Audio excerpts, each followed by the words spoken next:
Que ce soit en attendant votre train à la gare, en arrivant dans votre lieu de vacances ou même à la table d'un restaurant, se connecter au réseau Wi-Fi de ces établissements est presque devenu un réflexe pour certains d'entre vous. Quand je vais en ville surtout, c'est quand j'ai pas de réseau sur mon téléphone, je les utilise des fois, ouais. Quand on n'a pas de connexion à Internet, oui, c'est pratique. Pratique certes, mais est-ce bien prudent ?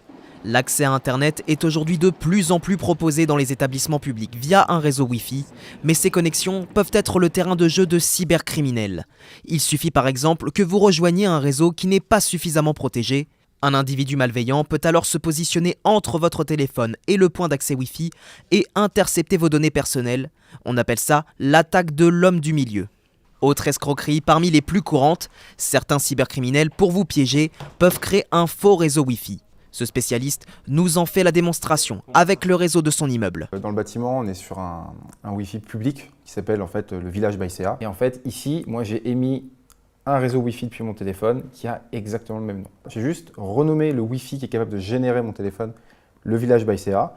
Et on voit qu'il apparaît dans tous les réseaux Wi-Fi qui sont disponibles. Suffisant donc pour piéger les utilisateurs qui, en se connectant à ce faux réseau Wi-Fi, peuvent mettre en péril leurs données personnelles. Un utilisateur qui va vite, qui veut consulter ses mails rapidement, il ne va pas s'en rendre compte. Il va taper son mail et son mot de passe. En fait, le hacker va récupérer ses identifiants pour derrière usurper son identité. Faut-il donc arrêter de se connecter au réseau Wi-Fi public ? Pas complètement selon ce spécialiste. Il faut surtout éviter, une fois connecté, de se rendre sur des sites sensibles, comme votre banque en ligne ou votre boîte mail. Il faut vraiment vérifier que c'est les vrais sites qu'on va venir visiter. Il faut toujours regarder si, par exemple, on va se connecter pour consulter ses mails sur Google. Il faut bien regarder que c'est bien le même nom de domaine que Google. Ça peut être un nom de domaine très proche, mais qui n'est pas le bon. Autre conseil pour sécuriser vos données, utilisez un VPN, c'est-à-dire un réseau qui permettra de chiffrer vos données personnelles et les rendre inutilisables pour les cybercriminels.